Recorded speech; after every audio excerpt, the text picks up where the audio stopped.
Good evening. My name is Ellen Kravitz. I am a class of 76 graduate, and I would like to tell you a little bit about my family and my family business. And then, although tonight is a moderated panel, I'm going to take you through one of my interests, which is historic textiles. My family business, can we take the poll off of the screen before I begin? I'm not sharing it. I think people might need to delete it off their own screen. Are you able to do that? You click the X in the top corner to remove the poll from your own screen. Can everybody do that? Just a housekeeping thing?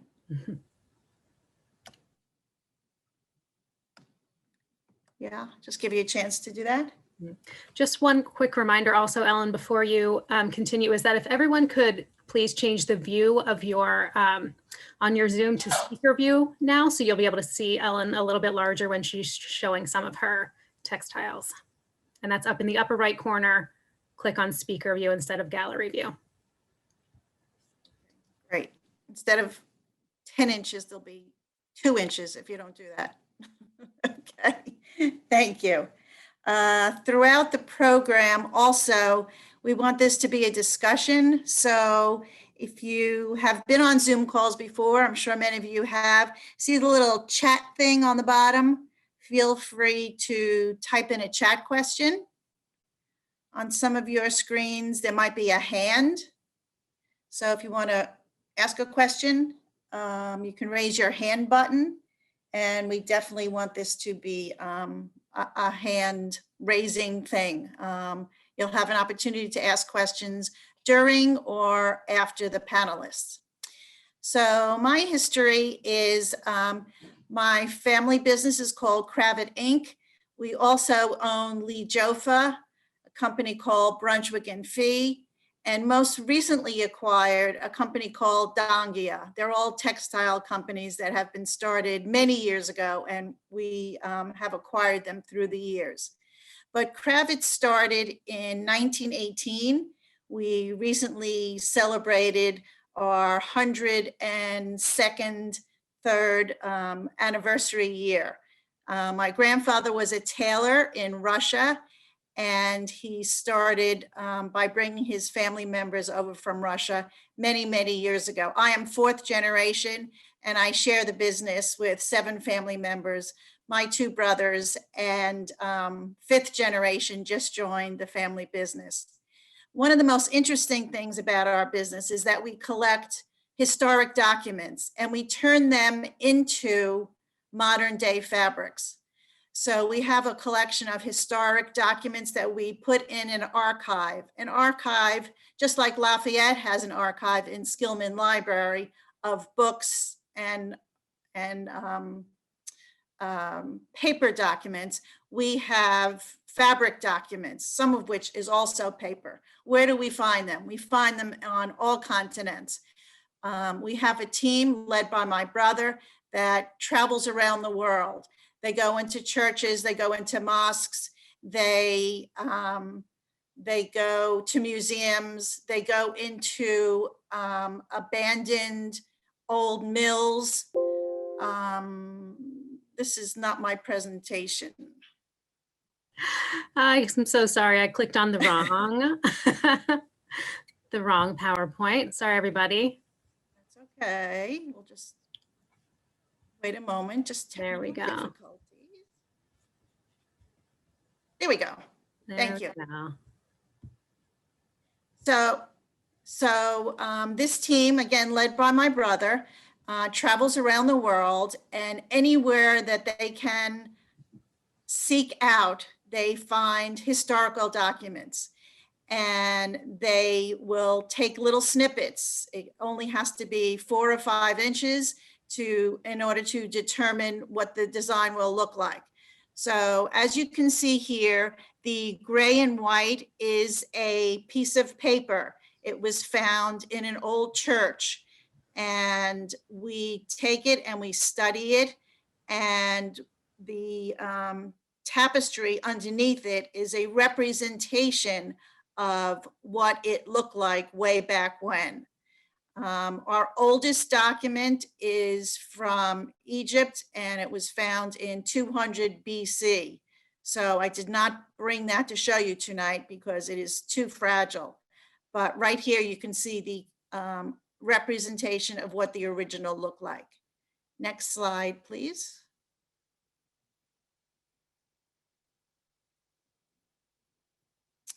So this is a wall covering. It was taken from a document that was found in Japan, and we had just a little piece of it, probably 8 to 10 inches, and we copied it, and it turned into a wall covering. It was blue and white only, and we took it into our studio, into our archives, and it took about 18 months to recreate it. And now it is a best-selling textile. As you can see, it is rolled out on the wall there. Very, very decorative. Next slide, please. So this is, I'm sure that you all know Tom Felicia. He was originally a designer on the show called Queer Eye for the Straight Guy. And he left that show, and then he his fame was carried on through his interior design, really his talent. So we hired him, and he traveled around the world with our design team, and he found this in an antique mill that closed up in France. And the tattered piece of paper that he found, he looked at it and he said, I think that that could become a contemporary fabric. So he digitized it. And what you see there is that the yellow and gray is a digital transformation of the original gray and white, very bad looking paper. And he turned it into a fabric for us, and he modernized it. And this is what it looks like today. I hope that you can see a portion of it. So from that very, very old looking piece of paper, he translated it. By the way, our archive is a room that is probably 4 sizes the size of a typical living room. It is climately controlled. It's freezing. You always have to wear a jacket when you go in there. And the reason is because we keep it so cold so that the original documents, the historical documents, don't gather mold because they're so old. If they do gather mold, you have to send them to a special museum quality cleaning place to clean off the mold and mildew off of them. So we keep it very, very, very cold in there. We get visitors, we get curators from the Metropolitan Museum, from the Victoria and Albert Museum, from Winter Tour. We lend some of our documents to those museums. We have a collection that is now at the V&A. We share images with them. We share documents with them. We have been told that we have the largest privately held archival document in the world. Not public, because those are, of course, are in museums, but the largest privately held by a family, which we're very proud of. We also hold the license to duplicate what's called the royal warrant, which is any fabrics that have been in the royal family. We have the license to duplicate them. And we have designed or duplicated fabrics for the royal family. So some of the garments that have been worn for coronations, the royal crown, we have designed. If you look at pictures of historic coronations, we have designed some of those clothing. And that's what's in the Victoria and Albert Museum. So that's why there's some interest in that museum. So that's just kind of a fun fact. Next slide, please. So Sarah Richardson, you may know that name. She is one of the designers from HGTV. She is Canadian, she came to us with a document. You'll see it on the top portion of that. So she loved that design. It's a Persian design that she took from a rug, and she wanted to duplicate that for drapery. So we recreated it with her, with our Cravat design team. She thought that it could be a great seller for today's drapery. So this is the interpretation. You'll see it on the bottom portion of that. So we think it came out really, really well. The top is paper and the bottom is fabric. Next slide, please.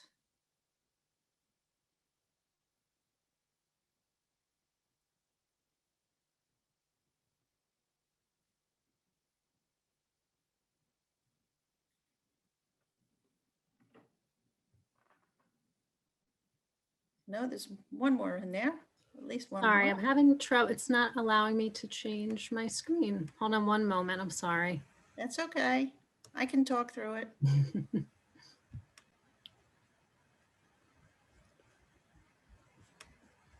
Let's try that again.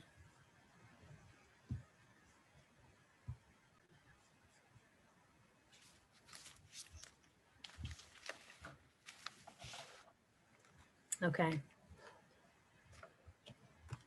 There we And okay. So I said our design team, they travel the world. So they were in the Tahitian Islands because they heard that there were sailcloth, S-A-I-L cloth, that had some great designs on it that could be duplicated for modern day fabric. So they went there, which is not a bad place to go. And they found these sails, very, very old, with, as you can see, ocean type designs on it. And they thought it would be great for what is called printed velvet. So they brought that back, which is the little square that you see. And this is actually the entranceway to our archive room. And it took about 2 years to create. And you'll see it on those decorative panels. And this is the final product. I think it came out fantastically.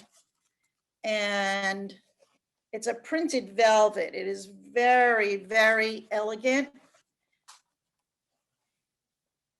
I hope you can see it in this little zoom square, but it is very beautiful. So from a little piece of sail in the Tahitian Islands comes this very luxurious and expensive, I might add, replication of a sail that was used way back when.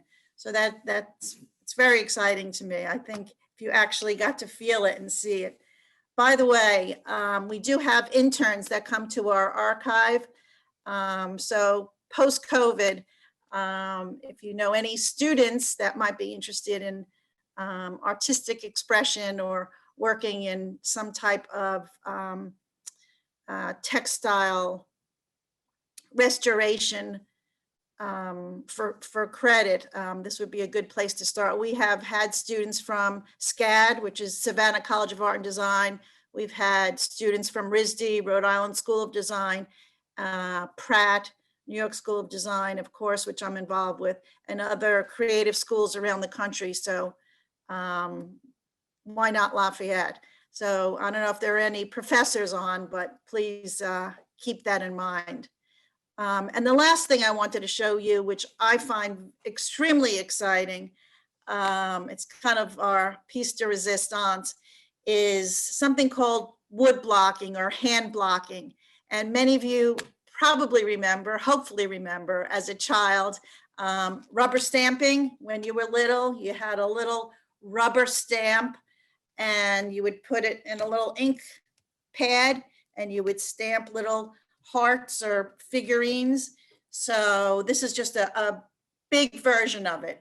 And it's an old craft. It is still done to my knowledge, in the UK, and it is done in Thailand.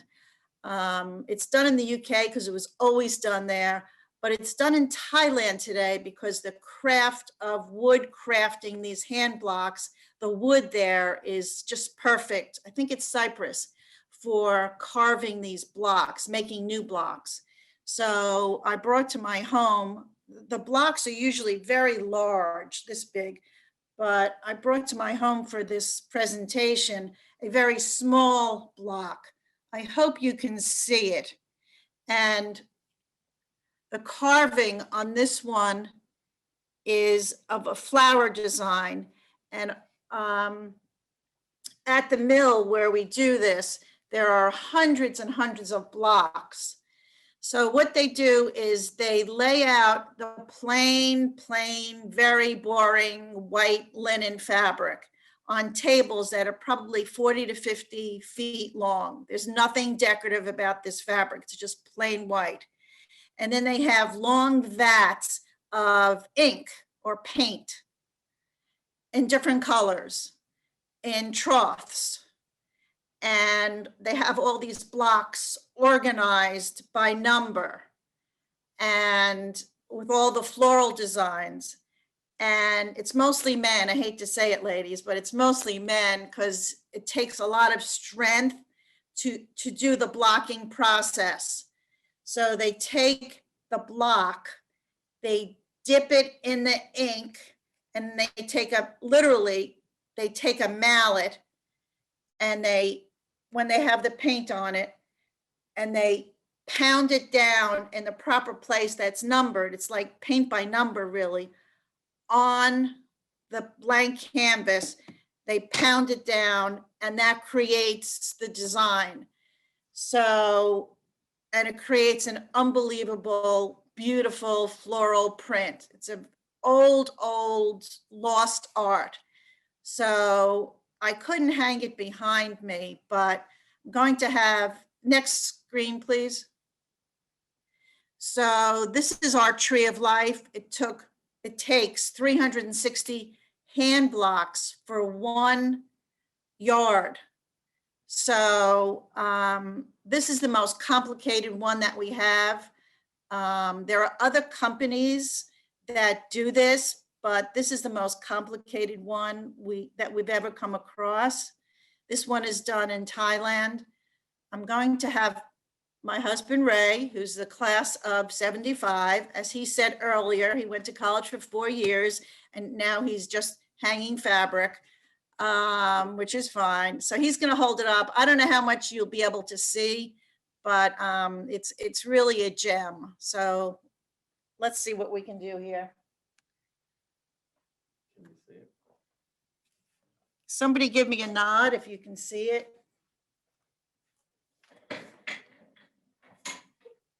Let's hold it up. Dana, can you see it? Yeah. Whoop. Yep, we can see it. And I think we're going to pull the slideshow down so that it's bigger on the screen, Ellen. Yeah, it's a good idea.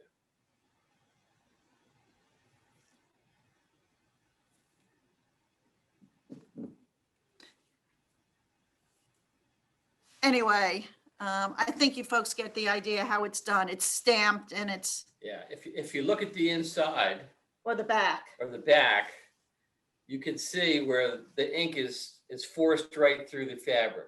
And that's part of the beauty of it. Right. So that's it. Thanks, Ray. Sure. Thanks so much, Ellen.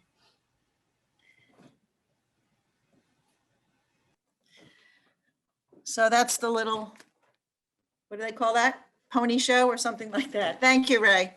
Okay, no problem. So anyway, that is Cravat in a nutshell. I appreciate you listening. Post-COVID, if you ever find yourself in the Long Island area, you're all invited to come see our archive. It's really a treat, and we do give tours. So there we go. I would like to remind you about the chat and about the hand thing. Our first panelist is Sean. Her name is Sean Kimber. Sean is professor of math and head of the math department at Lafayette, which is wonderful that we have a math professor on our panel. Sean is co-director of the Hansen Center for Inclusive STEM Education, which is very impressive. And she's also a celebrated textile artist whose innovative quilts touch on issues of identity, difference, and social justice. Her work has been exhibited in galleries, museums, and festivals across the country. So please join me in welcoming Sean Kimber. Hi, thank you so much. It is wonderful to be here with a group of women. I rarely get to be around women. You can imagine if you're a mathematician, that's a thing. So I'm going to go ahead and share screen so that I can show you a lot of pretty pictures. Let's see here.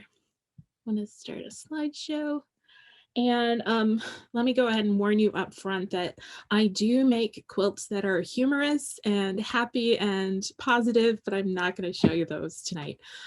So just a little bit of context.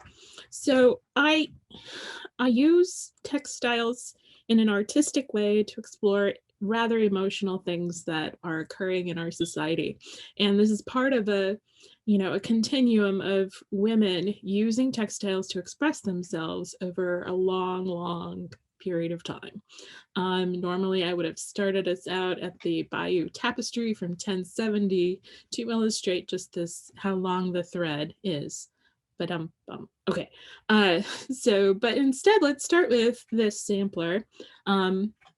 This sampler lives in the Victoria and Albert Museum in London, and it actually was made by a domestic worker, Elizabeth Parker, when she was in her 20s, and it is telling the story of her life. And this is, maybe 20 by 20, and the weave is very fine. So she's stitching this pixel by pixel, not letter by letter.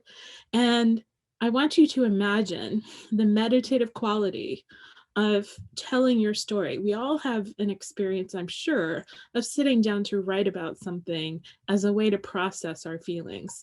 Well, back in this century, this would be the mode that Elizabeth had access to as a domestic worker. Tells the story of being sent off to the workhouse to earn money to send back to her family. And over, she's repeatedly put out of the house because she is sexually assaulted and dares to say, no, I will not stand for this. And so it's a series of terrible things that happen to her. And by the end, she's clearly expressing what she wants to do, and she's wondering about what might happen to her soul.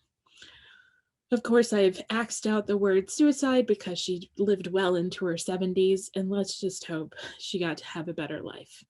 But I try to romanticize it and think about the effect of processing her feelings in this way, in this very laborious, tedious way, as part of an element of her rethinking what she was contemplating doing. I'd like to give you another example from the past. So this is a quilt. It's rather large.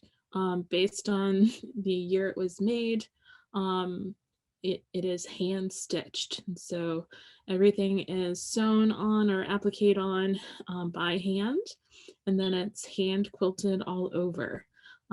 If I were to make a quilt like this with my job, it would take me 2 years. If I were to devote just time solely to making this quilt, it would take many months. And so again, Nancy A. Butler died February 3rd, 1842, aged 20 months.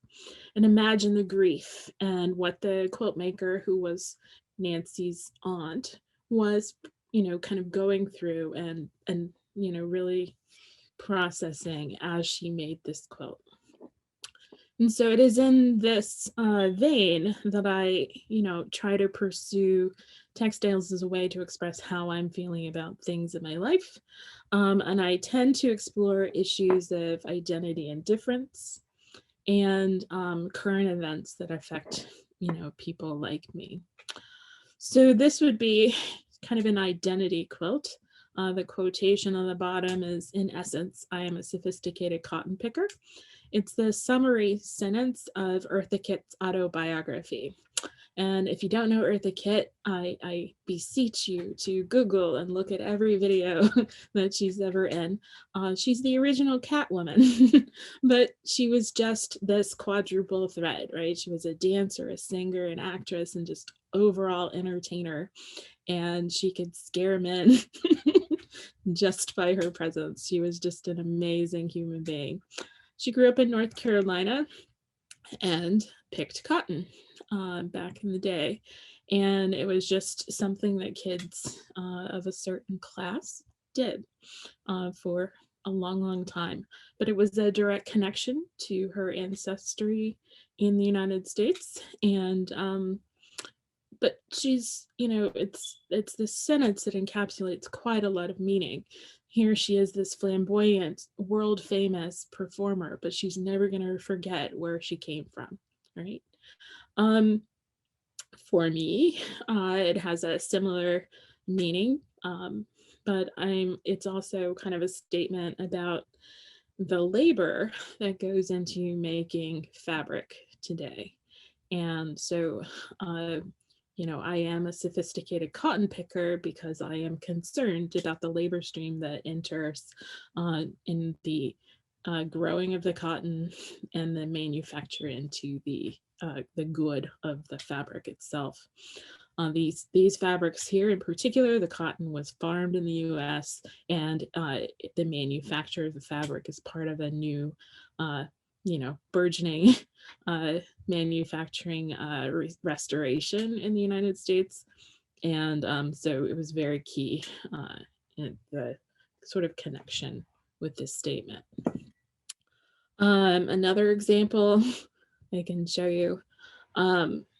So still related to identity, but more about just living in America. And so here's a quilt. It is, the style of my work is called improvisational. It's quite related to jazz. Everything here is a very traditional form, but I'm taking very controlled liberties with the tradition. The poem, still, I am not still. I am still not free. And it's meant to be a statement about the fact that I don't live in the United States the same way other people do. And you only need to point to incidents like Ahmaud Arbery being killed just for jogging through his neighborhood last summer, or Christian Cooper trying to just look at birds in Central Park and being reported to the police falsely for assault by Amy Cooper, to just get you thinking about the impediments to every day of our lives in the United States if we are not part of the majority.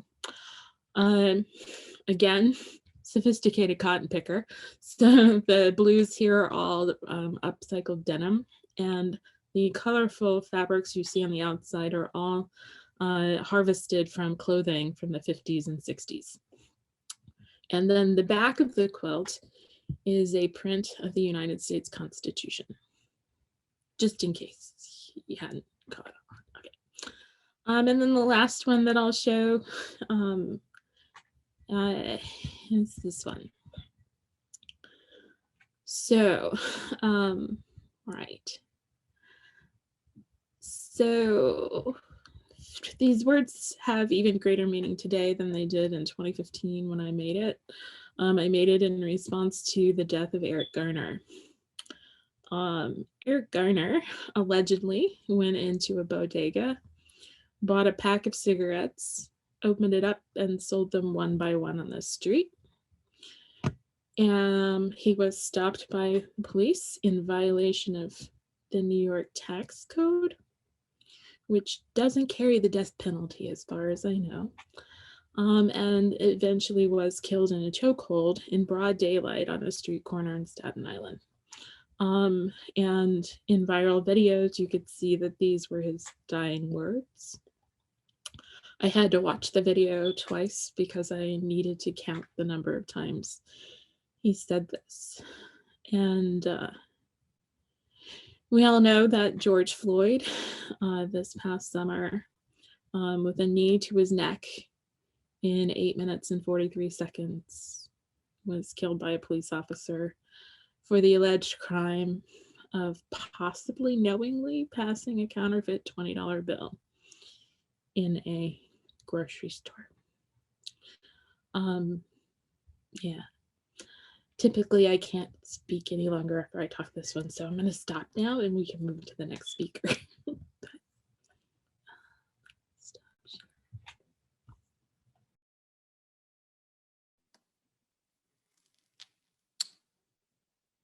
Sean, I can't speak now either. I'm Very sorry. moving. I'm sorry. Very, I wanted- very moving. I wanted to mention that Susie Tischler has been holding something up to her camera since we started, and so we might want to talk to her real quick. So Susie Tischler is my dear friend, my roommate, and Susie and I speak about once a week. So Susie, go for it.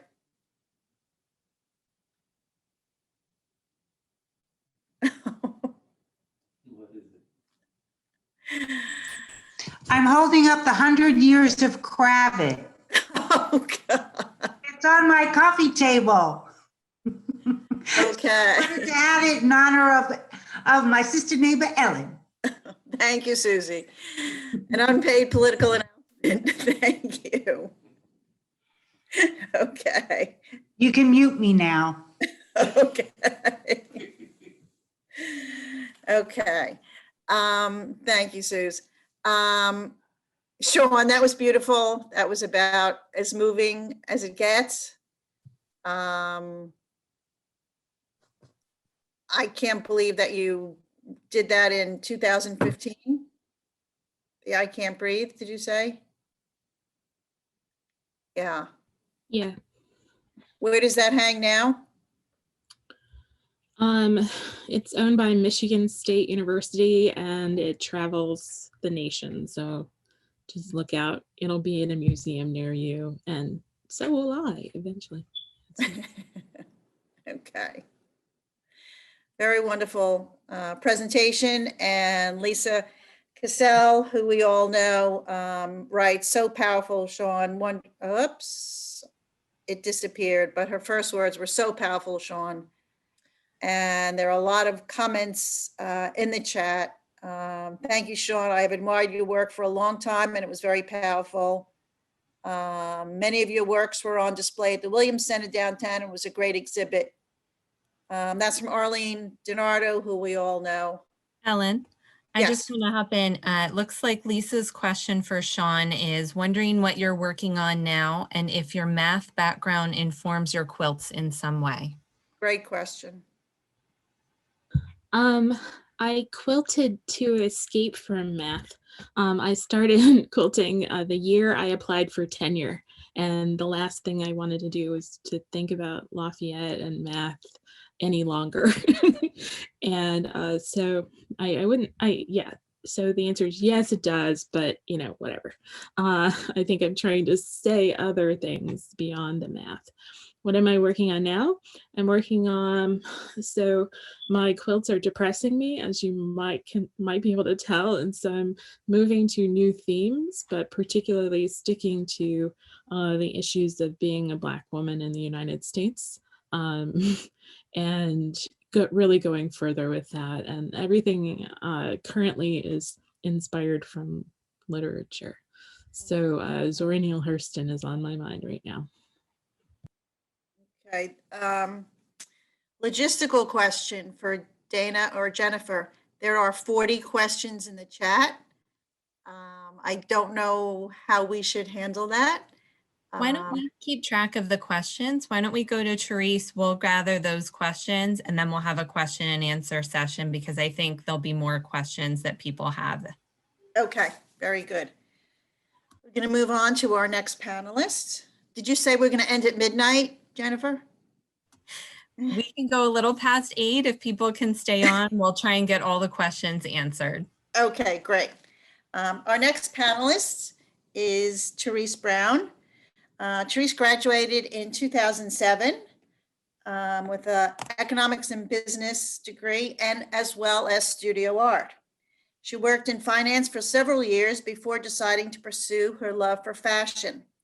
After graduating from the Fashion Institute of Technology, better known as FIT, and working for top designers like Marc Jacobs, Therese found her own line, Therese Saidana, nearly a decade ago.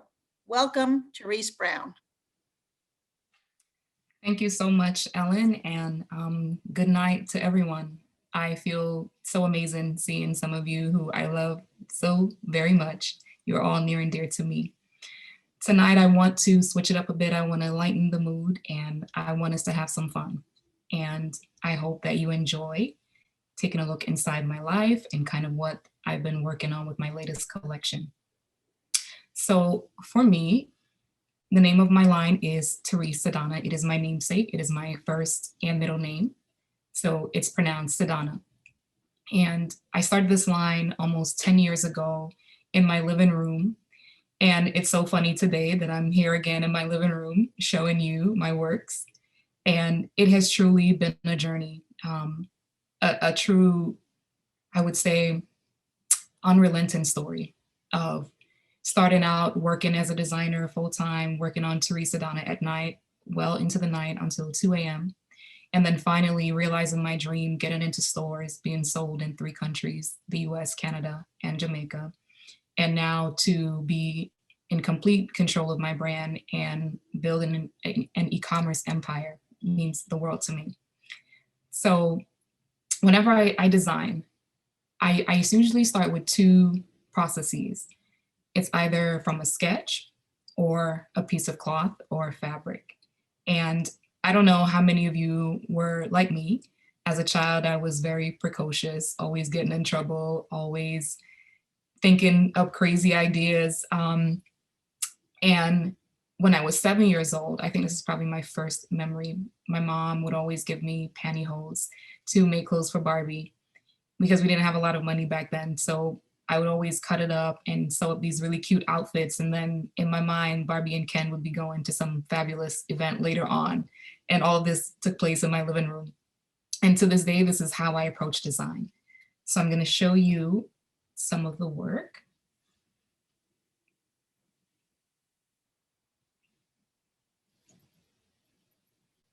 Okay, and please let me know if it's too small or if you need me to enlarge it. Is everyone seeing it okay? Great. So as I said, I usually start from a sketch and ideas will come to me as I'm sketching it out. I'm laying the fabric on top. I'm seeing where it looks good. In this dress here, I have lace at the collar.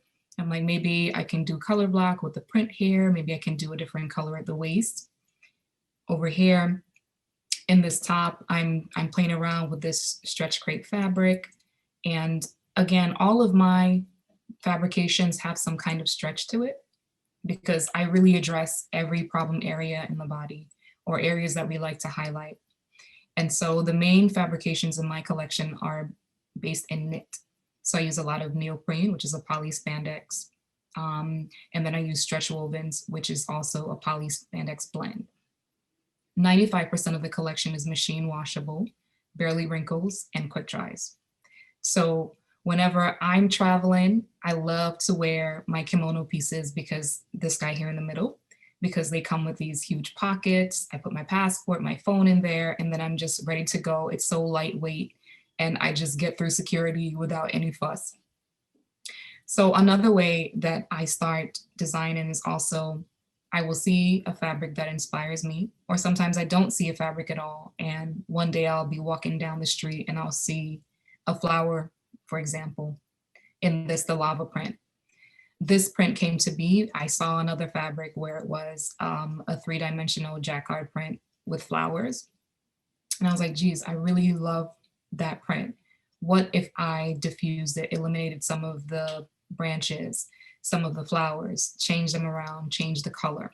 And this is how the lava print came to be. Now I'm going to show you, so after I sketch the collection out and I lay out my fabrics and I kind of mock it up and see where I want it to be, this is how it comes out. And so you'll see the sketch here of the dress where I was playing around with the lace at the neck, the second fabric, the stretch woven at the waist, and how the lava print just translate throughout the entire collection. I also use the lava print in different fabrications. As I said, neoprene is a really big staple. And here I introduce a really beautiful stretch velvet, also machine washable, barely wrinkles and quick dries. So my mood board now, this is the fun part because I really love this because then my imagination runs wild. I think up all these amazing places that I want to go to, and I'm like, wow, that really looks like volcanoes. I'm thinking of water here. I'm thinking of a forest. And this idea led me to the theme of this collection, which was inspired by the volcanoes in Costa Rica, Areno volcano. And if you've ever seen volcanoes up close or photos of them, you'll see just, they are destructive, but you'll see how beautiful it looks in photos. And that is also a theme in my collection where I take natural disasters and I make them beautiful on paper. So I will fuse things like hurricanes, volcanoes erupting, wildfires, and they come out quite beautiful. So once I sketch the collection, I put together my mood board and I have in my mind what problem area or silhouette that I'm trying to play up on the body. This is what the final pieces look like. And so this dress is called the lava print color block wrap dress. And what is so beautiful about this dress is that it gives you a waistline. Again, I'm gonna say this a million times, so you're gonna get tired of me saying it's machine washable, barely wrinkles and quick dries. But I have to say it because I'm so in love with these fabrics. I hate to iron. I don't know about you, but I don't like to iron. I like to grab and go. I wanna look fabulous, but not try a whole lot. And that's what this dress does. So if you have a fuller bust, if you have a problem area in the waistline, this defines the waist for you. The black color block belt adds definition to your waist. It makes your waist look smaller. And then you have more room. Let's say you had a big steak dinner and you're feeling a little full. You don't want anyone to see you after you eat that meal. The belt does that as well. It camouflages everything and no one needs to know that you ate the whole meal. So the next item, this is my cable knit coat. And I love, love, love cable knits, especially in the fall, the winter time. It kind of takes me back to the Cosby Show. And I think of just how Lisa Bonet used to be, Lisa Bonet in real life, but Denise on the show, and just how she dressed and how flawless she looked, like even in these big grandpa oversized clothing. And that's kind of what my inspiration was here, but I made it sleeker, I made it more elegant. And this is the kind of coat that you can wear just about for any occasion. You can throw a pair of jeans on, run out and do errands. You can dress it up as a model is here in heels and a beautiful tank top or a dress underneath and go out for a night on the town. This dress is also what I am wearing. It's my favorite in this collection. It is so comfortable. This is the lava print mock neck bodycon dress, and it hugs every curve. It does, I'm not gonna lie. And it is so comfortable. I feel like I'm wearing pajamas as I sit here. I've been here like an hour and a half now, and I forgot that I'm in this dress that's so fitted, but it is so flattering to the figure and super lightweight.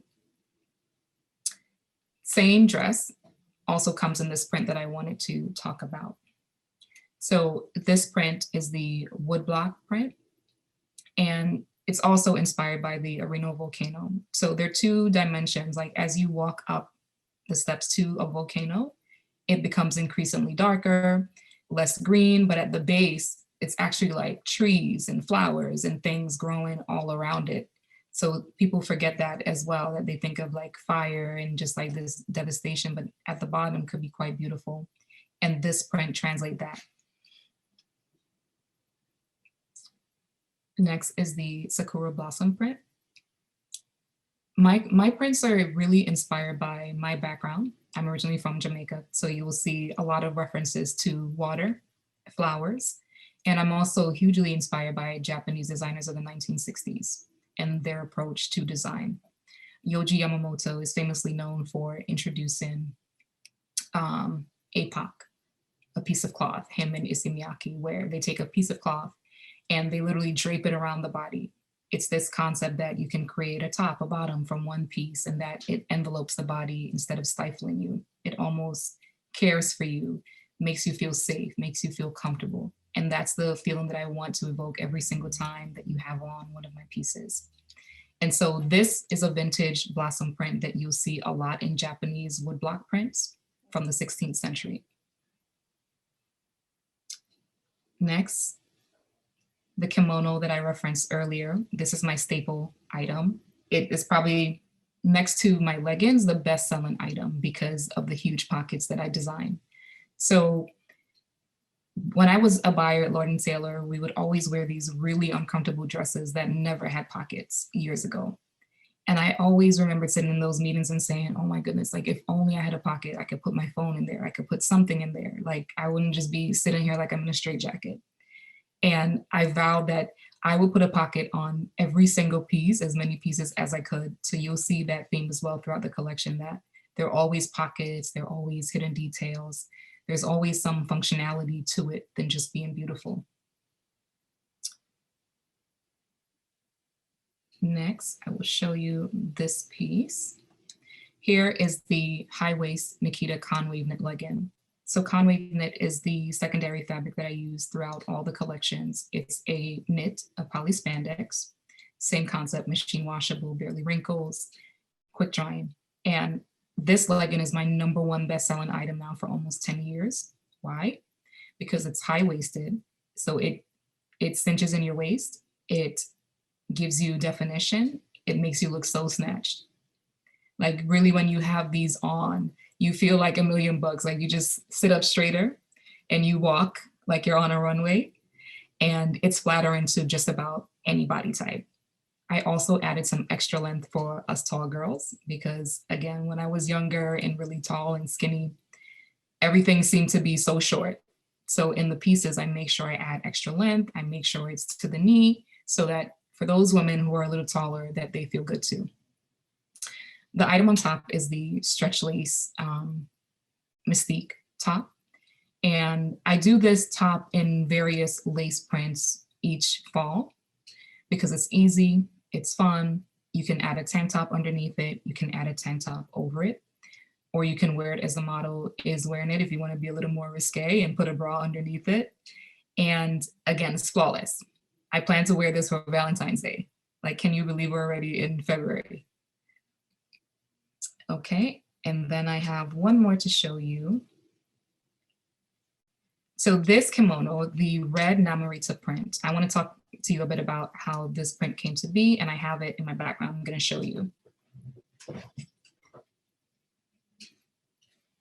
Okay, so I just want to show you the print and just how beautiful it is.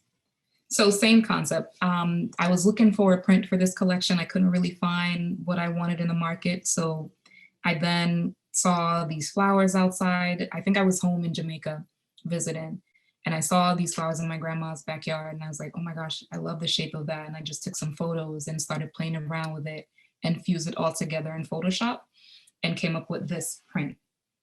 I also want to show you the huge pockets that I've been talking about over and over, just how deep they are.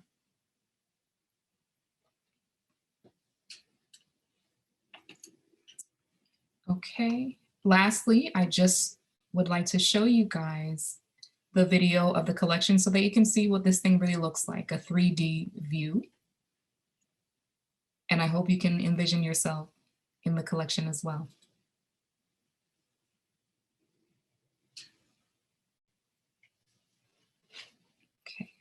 Let me share the video 1 second.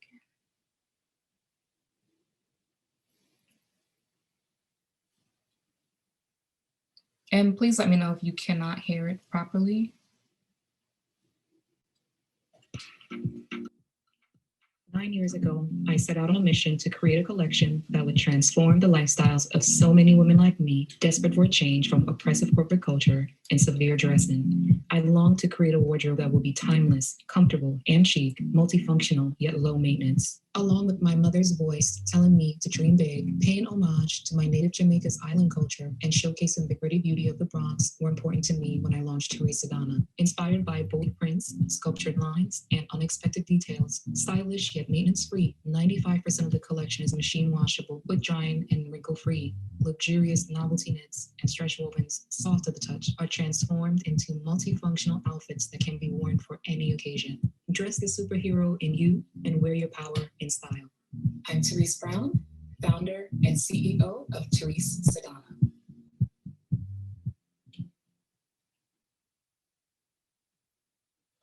Awesome, and then I just have one last surprise for you guys that you can redeem at the end.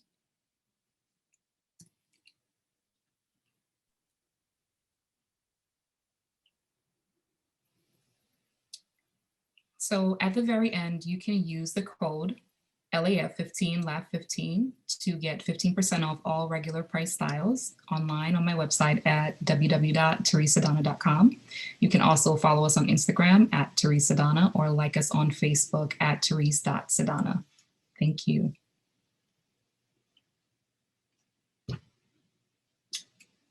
Therese, that was a wonderful presentation. Thank you. Thank you. Yes, when we all get back to offices, we will be sure to be wearing your clothes. And I think a good time to start is tonight. We'll be logging on to you. Thank you. You don't have to wait. You can lounge in Lux. Throw Yes. on and get on Zoom. Hello, that's where we are. Very good. Thank you. Yeah. Thank you. I love the colors. The colors are great. Very, very nice. Thank you. Ellen, Our next panelist Ellen, has been before very you move patient. on- Ellen, Our final panel. before you moved on, just I'm a- one question for Therese.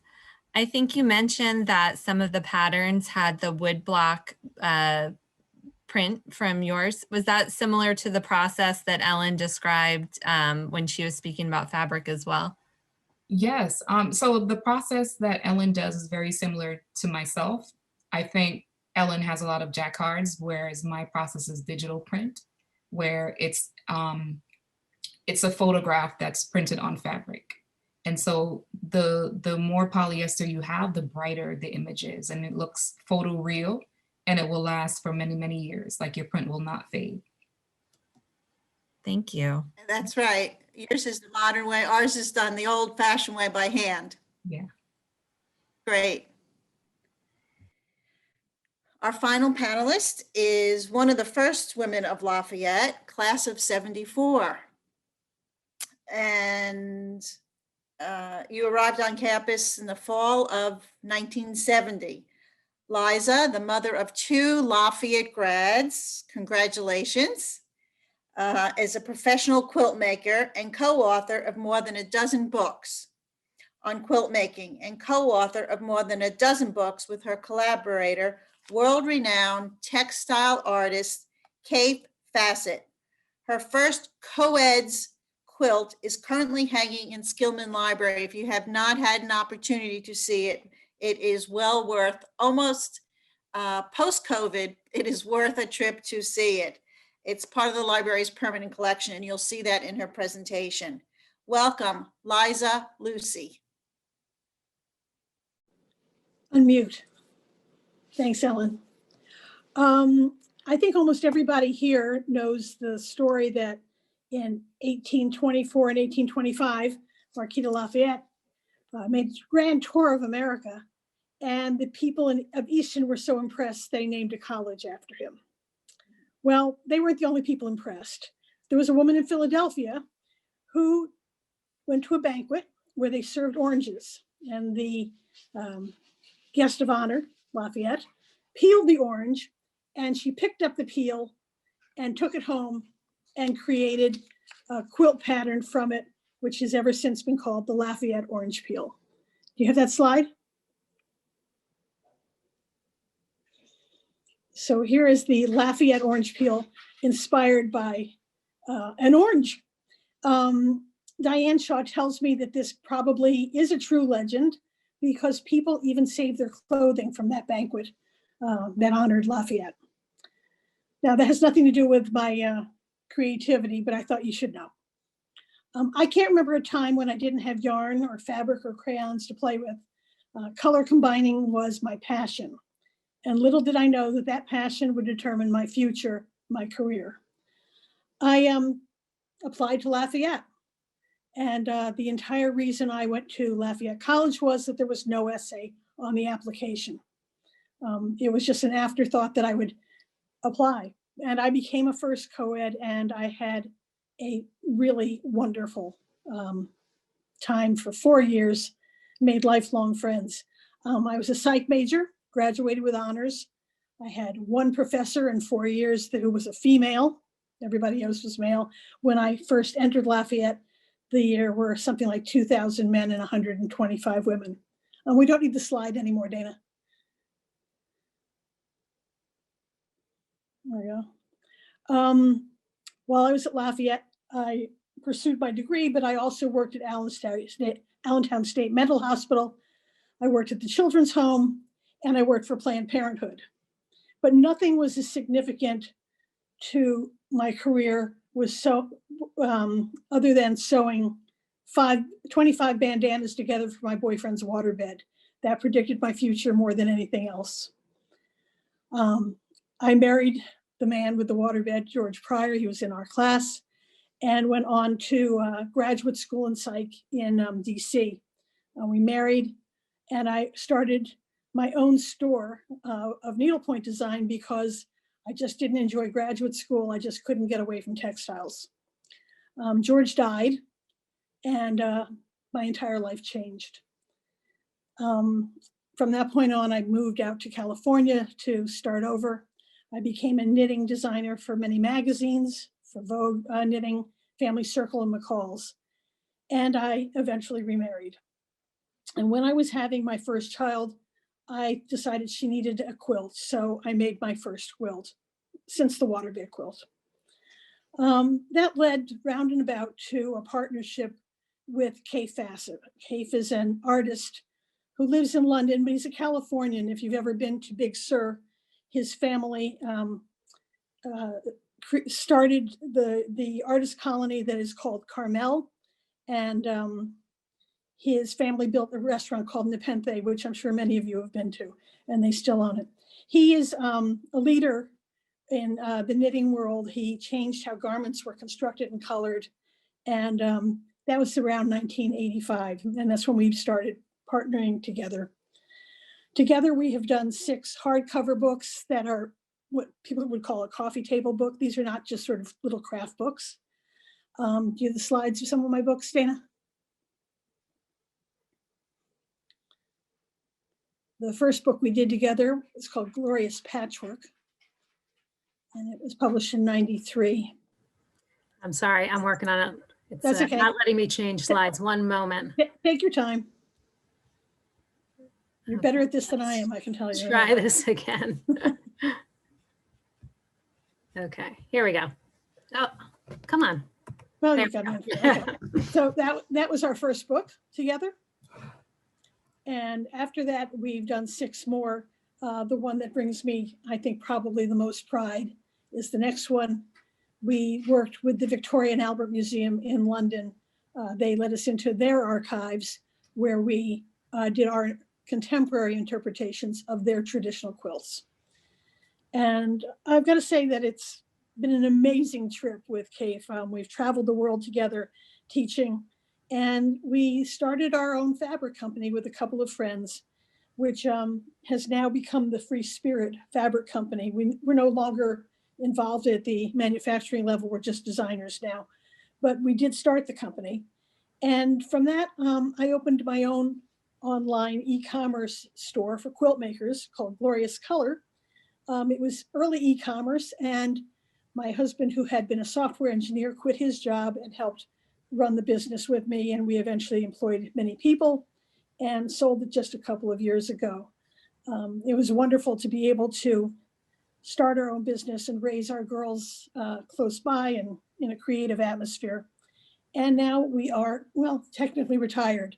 So here are some quilts I've been making in what, well, it's not exactly retirement because I'm still writing books. So these are some of my quilts. You can see that color is still my main interest. And these are my designs. And that brings us to the thing that is a little out of my element, but I did do, which was the first co-ed quilt. When there was a meeting just before 40 years of coeducation of the first class of co-eds, people were coming up with ideas of things we could do to celebrate. And someone said, why don't you do a quilt?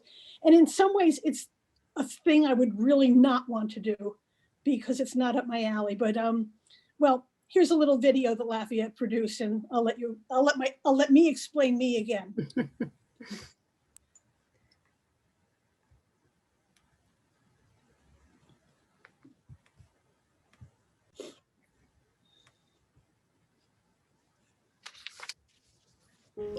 I am Liza Roos Lucy, class of 1974, one of the first co-eds.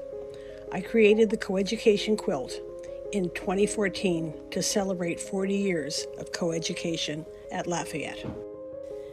This is the quilt I made to celebrate coeducation at Lafayette. I had several goals in mind. Most of all, color.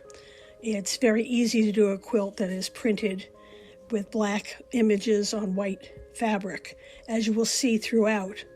But it's another thing to enjoy that, viewing something like that. So I went to work by adding the colors that I remember being important to us at that time, and the fabrics, tie-dye fabrics, Indian prints, paisleys, and that sort of textile color was brought in to make it look, well, interesting. When I began, I wrote to all the women who attended school with me and asked them to contribute any photographs they might have, or textiles, or for that matter, do some of their own embroidery. I gave them an idea of what I was doing, and some of them returned pieces that they had cross-stitched, like the sign that says that New Dorm has an intercom system. And one student told me he had stolen a tablecloth from Marquee, and you'll see that with a hamburger sewn on top and also a pizza slice sewn on top. I had to talk my old roommate out of her first co-ed t-shirt. We all had this t-shirt, and she was hoarding hers.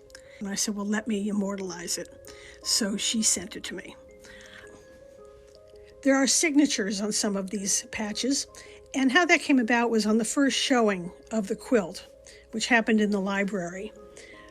A lot of the women and men who were in my class, in the class of 74, came to see it. And I intended for the women there to sign their pictures and anything they remembered. And the men kind of objected and said, well, they were first co-eds too, so they signed as well. Throughout there are images about cultural references from our time.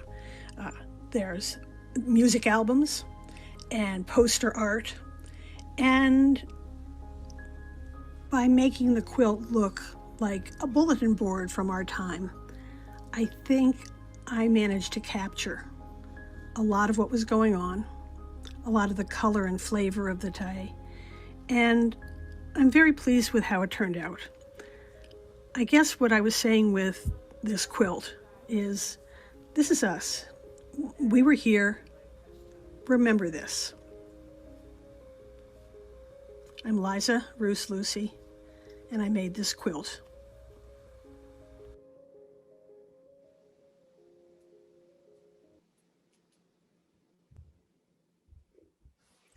And Lafayette made a wonderful video. They made me sound, well, pretty good. Thanks. So Ellen, any questions? Well, actually, I'm going to jump in here. It's Jennifer, and we actually have a few questions in the chat. If folks have more questions to share, please keep posting them. I have a question for Ellen from earlier. Do you have artists creating designs digitally and not from historical works? Do you have any response to that question? Yes, we do. We have a studio in New York on 21st Street between 5th and 6th. And it is just chock full of artists working on CAD all the time. And that's what they do. They're creating digital designs, and they're in the new age, and they're way beyond me. And they can do it fast and quick, and we can turn designs over in a couple of minutes.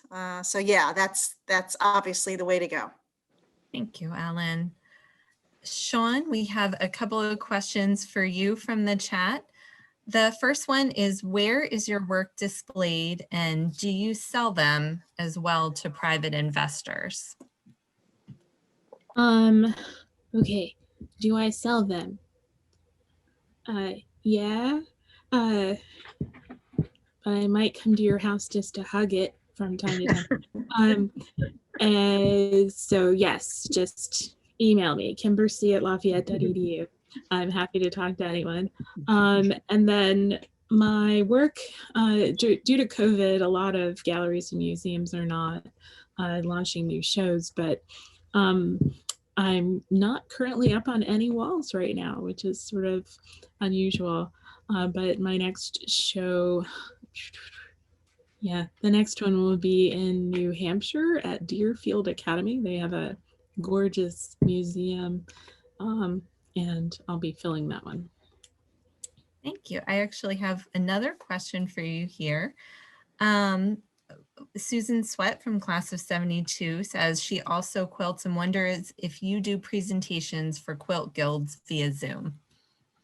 Yeah, so actually over the summer, due to COVID, we're about to reach an eviction crisis. And so I gave a lot of lectures weekly to raise money for Third Street Alliance here in Easton. Thank you so much, Sean. Ellen, I have another question for you. How did you end up in the family business? Good question. At Lafayette, I was a psychology major. And then I went on to get my master's degree in special ed, and I taught handicapped children for 8 years. And I had my ups and downs with that. I loved it, but it did get stressful. It was in the 80s. And my dad was looking to sell the business at that point, and my brother said, no, don't sell it. My two brothers and I decided, we convinced my dad to stay on, and we thought we could make a go of it and take it to the next level. And the three of us decided that we wanted to continue into the next century, and here we are. So with the teaching degree, I moved into family business. So that's how it continued. Thank you, Ellen. And I'm going to start with Therese on this one, but to all of the panelists, what are the biggest challenges to pursuing your passion? So Therese, do you want to answer that one first? Yes. So in my line of business, I say to anyone that do not attempt to become your own fashion designer if you don't have a lot of passion. And Les Brown once said that people who are hungry are unrelenting and unstoppable. And so you're going to get knocked down. There are going to be so many doors that are going to be closed in your face. You just have to hold the faith and keep pushing forward. For me, I would say the biggest challenge is funding. I think 3% of funding received from angels, go to minorities, and Black women are a fraction of that. So it's a constant struggle to expand and get to the next level with that glass ceiling, but I get around it by crowdfunding, using my network, really leveraging my relationships and building on top of that. Thank you, Therese. Liza, do you want to answer what are the biggest challenges to pursuing your passions? I don't know, just determination. I guess nothing stops me. When I want to do something, I go for it. If you love it, you'll do it. And by the way, no job is too small for me. If if it means that I have to take the packages to the post office to be able to support the habit, or there's just no little job for me. I do it all. Got it. Sean, how about you? Time. I kind of have a day job that is more than a full-time job. So yeah, 1 a.m. is when I start sewing, and I keep going until I fall asleep, and it's dangerous, to put your hand in a sewing machine when you're too tired. So yeah, if I could get an extra few hours every day, I'd be amazing. Yeah. And Ellen, how about you? Any roadblocks to pursuing your passions? No, if you do what you love, that's the greatest gift. It's just terrific. You can get up in the morning and enjoy what you do, and it makes you happy. Of course, there are challenges, but you just get through it, knowing at the end of the day, that's what you enjoy. It keeps you going. Wonderful. There's a question for Liza about, are your books currently in print or on Kindle? None of them are on Kindle. You'll find that most art books are books with patterns, rarely are. Children's books and art books are still paper. And yes, many of them are still in print. Just go to Amazon and you can put my name in, but more than likely you'll get more hits with Kate's name, Kay Fassett, who's my business partner. Thank you. Anne Wyckoff Beauchamp says, Therese, now that I am definitely plus size, what suggestions do you have for making your creations accessible for round girls? Yeah, so I typically sell extra small through extra large, which is a 00 through a size 16. And I've had women come to me who are plus size and they've done custom orders. So I'll just grade up to their size. It comes with a surcharge, but they've done it that way. I don't have enough plus size clients currently to produce like a whole line in all the sizes, but you can definitely like request it, send me a message, reach out and let me know what item you're interested in, and then we can see if we can grade it up for you. Thank you. And I know that we're running short on our time now. I know that there are more questions that people will have. If you want to send them into our office, I just want to put one more question out to the group. Now that we are celebrating the 50th anniversary of coeducation, just thinking forward to the next 50 years, how can places like Lafayette continue to support our students and other folks who want to do the kind of work and art that you're doing? And Liza, you're on my screen right now, so I'll start with you. Since I had two daughters who were at Lafayette pretty recently, class of 12 and 15, I'm just really happy that Lafayette is putting a lot of effort behind the arts, where so many schools are pulling back on funding the arts. Lafayette is doing the opposite. And so I hope that it will attract more and more students. Back when I started there, well, I think there was one art class, maybe a semester, one music class. There was a theater over Hogue Hall. There was no theater. So I'm enthusiastic about Lafayette putting their money and their efforts into building the Williams Center downtown. I'm delighted with it. Thank you. Therese, any thoughts on kind of the ways that places like Lafayette can continue to inspire folks who want to pursue the type of work and passion that you do? Yes, to echo what Liza said, I feel like when I was at Lafayette, it was before all these buildings were created, and there really wasn't a space for someone like me who was interested in fashion or anything creative. Really, I had to fight for that, and I had to do extra internships and really just go to Alana Albus and annoy her and ask her, like, who's in fashion, who's creative, give me their emails, I want to call them, I want to talk to them, I need an internship. And I think Lafayette can just continue doing that. Like, I've seen what they've done in the last couple of years since I've graduated, and it's amazing. I think we just need to be realistic and get with the times. Like, you know, social media is a big thing. Incubators are a big thing. We need to mentor these current students. And that's why I'm always here ready to give back, because I'm in touch. And it's time that we come into this century and really see all the good things that are being done out there and just use our resources and help students get to the next level. Thank you so much for being a part of helping the next generation keep doing this work. Ellen, how about you? I wasn't paying attention. No, I was reading. I was reading all the questions in the chat. So can you repeat it?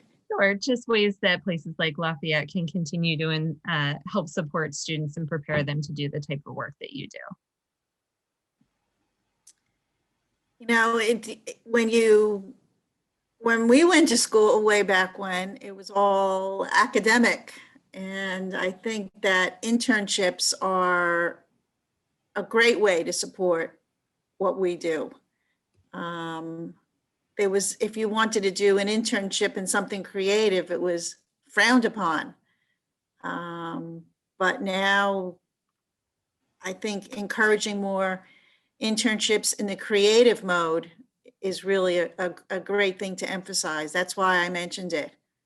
I think that's really something to pursue, or to let all the professors know that internships are available, whether it be, you know, theater, music, arts, like things that we are showing tonight. I think that is a very wise thing to do. Thank you. And Sean, any thoughts to add to that, ways that we can continue to support?